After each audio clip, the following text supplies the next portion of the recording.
All right, clap your hands for Coach Jen.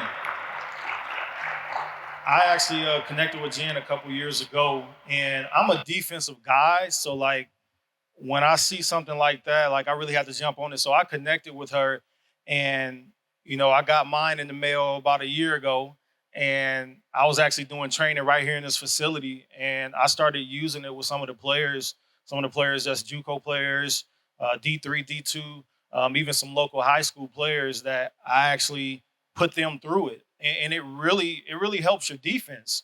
I wish I had something like this when I was coaching actually, because it's not only, I mean, we could tell our players to make sure you're moving on the flight of the ball. But when I started using this and I would jump in on some of their drills with them, it's going to pull you over if you don't move. So it really makes your players run, move in unison and move together. All right. So it's a really good tool. I think that it would drastically improve your team defense if you were to order one of those. So make sure you check her out. And we do have a few minutes before we go into our next session with Coach Travis Lewis from Cleveland State. That's going to be phenomenal. But I do want to share some defensive things. I'm going to make sure everybody here gets a free copy of my ebook. I have an ebook called Defense Keys to Becoming a Top Defensive Team. And I just want to share a few of those things before we take a break and then we go into our next session. But as a Division II associate head, let's just back up. When I was actually playing high school, college, I played my college ball in Miami, Ohio. Also played a year of pro ball. But how I ate, it was defense, because when I got to Miami as a walk-on, I'm on a team with Wally Zerbiak, Damon Frierson, which was a Indiana great, Rob Mestis, which was a great coming from the state of Minnesota. So as a walk-on, like, I wasn't gonna play in front of Wally, you know what I'm saying, 6'8". So I had to figure out how I was gonna get on the court. And the way I figured out how to get on the court was through my defense. And so in practice and the games that I did get in, I had to lock somebody up. You know what I'm saying? Even when I got to the pros, I had to lock somebody up. So I made it my point. When I got onto the pro team that I was on, there were guys from, there was two LSU guys. There was a guy from Cal. There was a guy from um, Colorado State. There was another guy from the University of Colorado. So there's like these big Power Five guys that I'm like, okay, I'm a mid-major walk-on. So I had to figure out how I was going to get on the court. So ended up starting my first game as a pro player, and ended up holding a starting SEC point guard to 2 points. And that was kind of my claim to fame, because I jumped in. I said, you know what? If I don't do anything else, I'm going to have to stop somebody else from scoring. So I took that same premise into coaching. So I was an assistant at the pro level, ended up being a head at the pro level. And then a few years after owning my own professional basketball team, I actually moved into college. And so I had this opportunity. I was an assistant at Central State University, Dayton, Ohio area. And that summer, my coach took a leave of absence. And so I became the acting head coach. So I was excited because I could start putting some of my stuff in. So that particular year, we hit a really strong defensive focus. And that year, we were one of the top defensive teams in the nation. We were fourth in the nation in steals. We were fifth in the nation in turnovers forced. We were also fourth in the nation in offensive rebounds. Now, this is where I kind of stumbled upon this philosophy, but offensive rebounding is a defensive stat. Anybody ever heard that?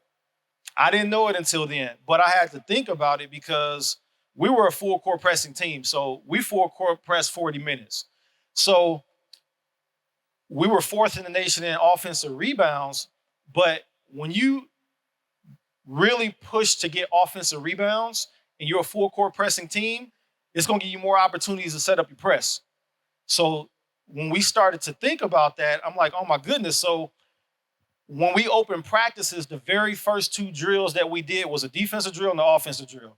And so we got a lot of steals. We got a lot of forced turnovers. We were also 27th in the nation in 3-point field goal defense. I didn't really know that was a stat until I started searching on the NCAA site. And I was like, oh, they stat that. So if they're statting that, it must mean that it's important. So because I don't like to lose games by 3-pointers. I don't like anybody hitting 3 points on me. So that 3-point field goal defense stat shows what the opposing team's percentage is against you. So teams only shot 27.1% against us. So because we wanted that type of stat to be low, and we were at 27.1 and we were 27th in the nation, but the difference between the number one team in the nation and the 27th team in the nation was like zero 0.2. So you can show how much that was. So I said, hey, we can't get beat by 3-pointers. So we started to work on our 3-point field goal defense. And a lot of that had to do with moving on the flight of the ball. So if you get a skip pass from that wing over to this corner, by the time you get the ball gets there, you should be in that person's face. If you're not there, then that means you're not moving on the flight of the ball. You see a lot of players, they'll just watch the ball go and then they'll go. Or you'll see a lot of teams just kind of watch teams pass it from here to there, and they're just watching. And really, that's not defense, that's spectating. But for me, when we would do our shell drill, we would stay right there. If you're not moving, and see, I was the type of coach that I'm not trying to move the practice along just because the time is going. We'll stay right there for 2 hours until we get it right. But when you have that kind of resilience as a coach and you don't move because the time's moving, I got to move on to my next drill, they're going to take you serious and you're going to get that right. And that's what I did on defense. And so we didn't get beat by 3-pointers. And so we take that out. If a team is making 7 3-pointers against you, you have to work on that 3-point field goal defense. I see teams get beat by 3-pointers all the time. And I don't even like watching those games. I'm like, oh my goodness.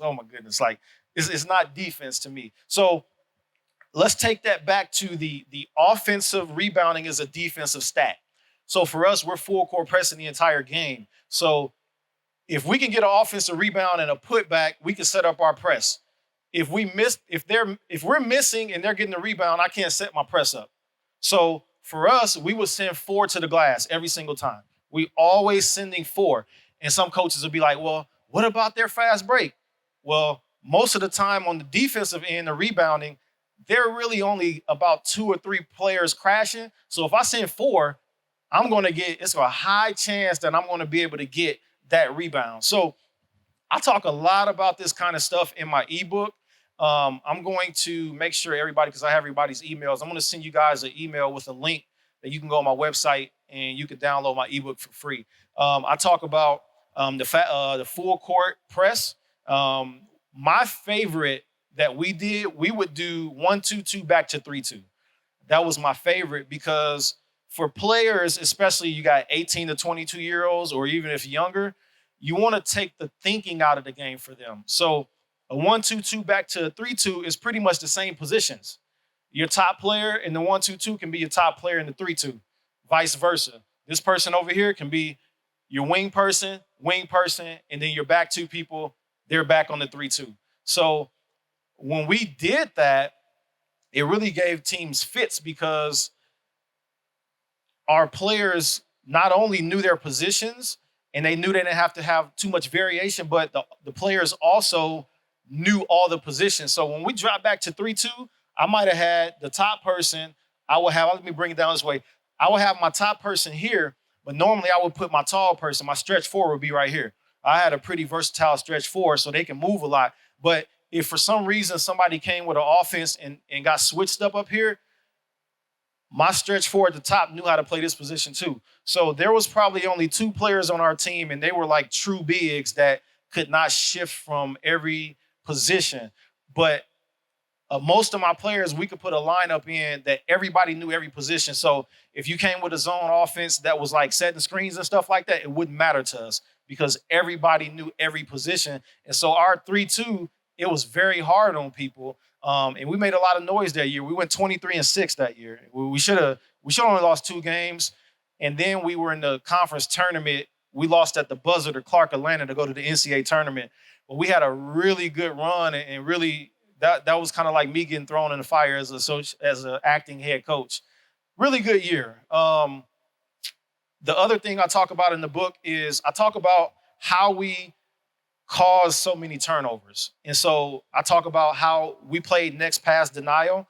Like every next pass, we played next pass denial. It was not, we didn't play in between here. It was here. Like we didn't want that pass to go to here. Same thing on the other side. Same thing down here. We were just that aggressive because we were athletic. So I wasn't afraid of the fast break that way or somebody beating us. We didn't want you to get this next pass. So it put a lot of pressure on the ball handler. Because here's the thing: if you look at if the way you can break down somebody's offense is you look at the 2 points of entry into the offense. The only 2 points that most teams, unless you're like throwing alley oops to the backboard, is through the wing and through the high post. So if you teach your players how to guard those two, you can really break a team down. I coached in the Big South at Winthrop as an associate head, and we played USC Upstate. USC Upstate had this weird offense where they would enter the ball through the high post. So that week during scout, I was that player getting the ball into the high post. And I showed our defense how to deny getting the ball into the high post. And so for that game, they had trouble because 80% of their entry passes to their offense went to the high post. So when you scout a team, look at where they're entering the ball. If they're entering the ball over here to their two, take that away. Make them get it somewhere else. It's real simple. The game of basketball is very simple. And so for that year, for us, we gave teams fits on defense because we just kept it simple. What are they doing? I mean, most of the time, especially college coaches, if you're on Synergy, it gives you like the statistics down to what's the percentage of the points in the paint, points outside the three, things like that. And you can really break a team down like that to the point where when we did film session, we would literally talk about those spots. You know, we didn't do a whole lot of what the other team was doing like the whole time. We would hit, okay, this is where their entry points are. Make sure we're covering that. They're running horns, this and that. But then we would go to what we're doing. So I talk about a lot of this stuff in this ebook. I'm just kind of giving you guys a little preface before we move on to our next speaker. I also talk about a concept that I kind of ran across, and I'll finish with this. When I was younger, my dad would always tell me, do not let a player just come down and get to their spot. So if you got a post player and the post player is just coming down because they know this is where they want the ball, like don't let this player just go walk down there. You know, you meet them and make them fight to get you because in college especially, you got a shot clock. So by the time they fight you to get down there, I mean, you're dealing with seconds. And so my dad always would say, meet and greet them. And so one day I was doing individuals at Winthrop. I coached the bigs. And so we were doing individuals one day, and I had the bigs, and I said, make sure you meet and greet the big coming down the court. And I was like, aha, we're going to call this drill the meet and greet drill. And so with the meet and greet drill, what I did was when I was at Central, I used to go to Ohio State. And I used to go to their practices all the time. And Ohio State women's team, they had so much tape on the court. But at Central, I didn't have the budget to buy tape. So when I got to Winthrop, my office was full of tape. So what I did, I would order tape for everything on the court. But one of the things I used to order red tape for was for the meet and greet line. So if my posts were going to meet and greet the offensive post coming down the court, then I had to give them a visual of where to meet them. So I drew a line pretty much from short corner to short corner about 10 feet out. And it was like pretty much inside in the middle of the charge circle and the three-point line. And that meet and greet line went all the way around to the other side. So my bigs knew that anytime we're playing defense, my defensive bigs are here. They're here every single time. And so now where that comes into play is if you have a big that you're playing against that's a mechanical big, and that big is really eating right here, then let's cut that percentage down. And just by your defensive bigs starting here and making them fight, you may, out of 10 shots, you might cut 4 of them off because now they have to fight you. So we played Radford. Radford had a powerhouse, and they had this big kid that was like 6'4". And this kid was eating every single game. But when we instituted that meet and greet that weekend scout, she didn't score as many as she did because our bigs were meeting her out here. So that's another thing I talk about in the book. But that's just one of those concepts that if you play the game of percentages, you can literally you could cut your opponents down in every single way. All right. Points in the paint, that's one of those stats I look at halftime. So if they're scoring so many points in the paint, what are we doing to combat that? I can promise you, I can guarantee you just about that meet and greet line will help cut points in the paint down by 25% when you're playing someone. So I talk about that in the book too, and I have a diagram of that as well. So I will make sure that everybody gets a free copy of that and check it out. Let me know how you like it, but it's pure defense, and I love defense. The other thing I didn't talk about in the book, but that we really pushed on when I was a coach, was talking. The reason I didn't talk about this in the book, and there's a drill that we did because it's hard to illustrate, couldn't figure that out, but we used to do these drills called red drills. All right, so red drills are a 3-on-3, 4-on-4, 5-on-5 drill. Now, with the red drills, there are rules with the red drills. So on the red drills, you score on defense. You only score on defense. And so the rules are, if I put 3-on-3 out here and I put 3 defenders out here, you can only score if you get a stop, a block shot, a steal. All right, that's the only way you can score. Now, those defensive players, they will get kicked off the court if they get caught not in their stance, not in help, or not talking. So now at the end of that drill, whoever has the most points, they go over here and everybody else runs. So we put 8 minutes on the clock. They go at it. If you get a stop, it's a new offense. The only way you can get on defense is if you score on defense. And we continue that. And I mean, our kids went crazy because it's just pure competition, but it's putting an emphasis on defense, and you have to talk. You have to be in stands. You got to be in help.